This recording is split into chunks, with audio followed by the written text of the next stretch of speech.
How you going, everyone? Oz Australia here. Now I'm thinking of doing a new series which I'm going to debut today called Chattin With Ozza. Just going to say me predictions on stuff to do with NRL and that. And just talk also. If you want to send anything in, any questions, you can send it to my Facebook page, Oz Australia, or a bloody Whatsy, or in the comment section. I understand why some people wouldn't, it's bloody what you call it. Bloody, why would you want to get knowledge from a 15-year-old? But if you do, I'm always willing to answer. I'm trying to make this a regular series anyway. What I'm going to be doing today is my NRL 2016 predictions. I might do Dally M predictions if I have time as well. For this, I've just clicked on mystery match, so I'm just playing casual as anything, and it's an Intrust Super Cup field at Parramatta Stadium with first grade Parramatta versus first grade Penrith. Alright, so first of all, 16th spot on the ladder, the West Tigers. I mean, come on. This whole Farah thing is not really resolved, even though he's decided to stay with the club. It's only so the club don't need to pay heaps of money. Matt Ballin, sure, he'll be a good signing, but come on, guys. Let's be realistic. The Tigers have gone to shit. And people always tell me, because I'm a Titans fan, oh yeah, Titans are going to get kicked out of the comp. At the moment, the Tigers have more chance than any club of getting kicked out of the comp, right? They've got more fucking chance than the Philadelphia 76ers in the NBA, and they haven't won a game yet this season. Alright, 15th. Sad to say, but the Titans, I mean, what's looking up for us either? Sure, I reckon we've got a better squad than the Tigers, like, we actually get along, but come on. You give us $10 million to go on spending spree after we don't get Cherry Evans and we get Tyrone Roberts. Are you bloody kidding me? It's a bloody joke. Alright, 14th. The Newcastle Knights. Now, obviously they got Hodkinson, who's an Origin player, but do you really see him fucking gelling as a club? Sure, last year they only really lost because of some tight matches, but, I mean, come on. 13th, and I know some people might bash me for this one, but the Raiders, I mean, sure, they've got Caesar and Blake Austin, which will be a terrific halves pairing, but, they've got some terrific players as well. They just need to learn to play together and play consistently. Also, same with Newcastle, they've had some bad close games not go their way, unfortunately. 12th place Eels. Now, I know they've got foreign, I'm aware of that. Well, I'm aware that they've got foreign, Who doesn't know that they've got foreign unless you've been living under a rock or you live in Victoria and watch the bloody VFL, right? So, I reckon he's going to have a great season. This is a bit of a spoiler for my bloody Dally M predictions thing, but, he'll get Dally M. He'll have a cracker of a season because he'll get Dally M because let's just say, for instance, Cronk gets 3 points, and then the next week Smith gets 3 points, this is for Melbourne, and then Slater gets 3 points the week after. They're sharing the points, like, you know what I mean? Like, there's not one person consistently getting 3 points every week, and I think for Parramatta, the person who'll be getting 3 points the most is Foreign, who'll be getting it a fair bit. Okay, 11th, Dragons. Sure, 2015 was impressive, they did drop off in the end, and I think they're lucky to make the semis this year, and they're not going to go any better next year. 10th place, the Bulldogs. Alright, the Doggies. I know this might be a bit surprising to some people, but what have they got going for them? Other than Will Hopewadi, which is, But, do you really see, right, think about it like this, Moses Mbai and Josh Reynolds, the halves pairing that takes Bulldogs to a premiership win in 2016. I know they're both good, but do you really see it happen? Maybe in a few years, but not this year. And towards the end of last year, basically, Mbai was Reynolds' replacement. Of course, Josh Reynolds was coming off the bench for Mbai, so not quite sure what's going to happen there. 9th, the Rabbitohs. Sadly, the glory years are over. Greg Inglis, knee injury last year. He hasn't been the same man since, or the same player. And Isaac Luke, he's obviously leaving. Sure, Sam Burgess coming back. He'll have a good season, but do you really think he'll impact the team in that big of a way? 8th place. Surprisingly, the team that I'm versing right now, the Penrith Panthers, 2014 showed that they can play. Alright, that they do have a good squad, and they did learn to play together. Now they've stopped learning to play together. And sure, they've had injury-ridden seasons, but so did they in 2014.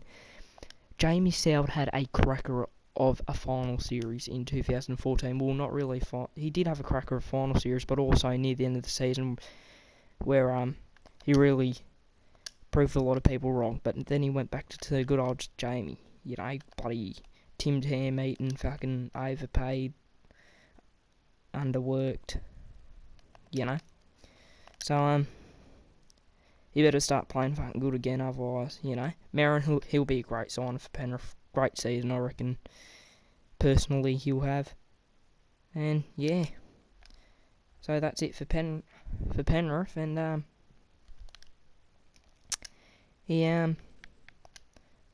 bloody James out better play bloody good. The man that's about to kick off right now.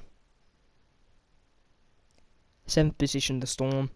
What can I really say about them? They'll have the same amount of successes last season, but other teams will just play better. They'll play the same as last year. Other teams will play better than what they played last year. 6th place, the Warriors. They've got Tuivasa-Sheck and Luke and Sean Johnson as their spine. I am aware of this, alright? But think about it like this. These three have, other than the exception of playing for New Zealand, have never played together club football week in, week out together. They don't really know their strengths and weaknesses that much. What they play together, like once a year. Well, not this year. Well, they don't play once a year, but you know what I mean. Like two different. They play once together at the. Basically, after the season just started for the Anzac test, and then 3 games for 4 nations or something. You know what I mean? So they really need to learn to gel. They will come 6th, but I really do not see a grand final win for the Warriors this year. A lot of my friends at school, probably if you went to my bloody school and tried to find out the favourite, the Warriors would be the favourite to win the premiership, but I just don't personally see it happening this year. Fucking see how it, 5th. Manly. Alright, the only reason they went bad last year was because of the controversy with Cherry Evans. Yes, the glory years are over for them, but they will play better now that there's no off-field controversy. And the Travojevic brothers will be great. I think I said Travojevic, but, you know, Travojevic. I don't know. Bloody Roosters 4th. Jackson Hastings will have a breakout year, I reckon. You know how much I love bloody Jackson Hastings. He's better than Pearce already. He'll have a breakout year and basically the same season for the Roosters. 3rd place, Cronulla. Think about this. Jack Bird at fullback, Valentine Holmes in the wing, and James Maloney, Jeff Robson halves. Wait, they got rid of... Did they get rid of... Yeah, they got rid of Robson, sorry.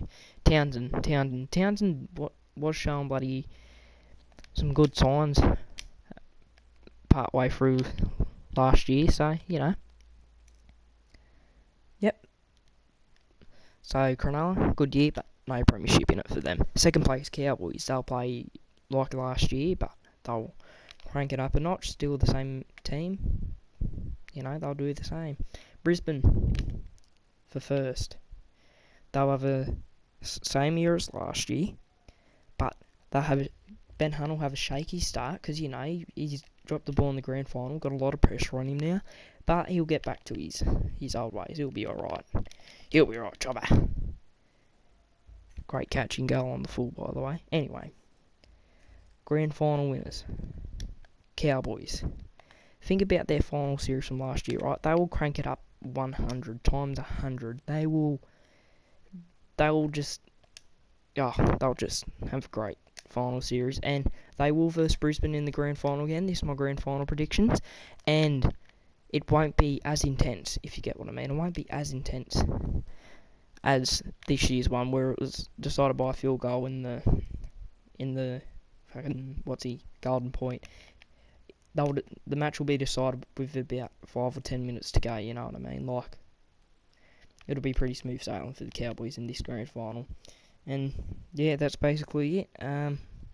As I said, do you want to ask me anything, just leave a comment in the comments or on my Facebook page, which is Oz Australia. I can understand why if no one would want to, but it would mean a lot. And I'm hoping to do this more, and next time I do this video might be Dally M predictions. I know I already said I reckon Foreign will get it, but you know, or it could be fucking, I don't know, my favourite players in certain positions or something, or my favourite player ever or something, you know, just whatever, man, just whatever. Anyway, I might stop the video here, nothing really big going on. Anyway, I'll see you guys next time. Chat. Not fucking, well, I was about to say ciao, what the fuck, I'm not posh. Fucking, see you later, you fucking dog.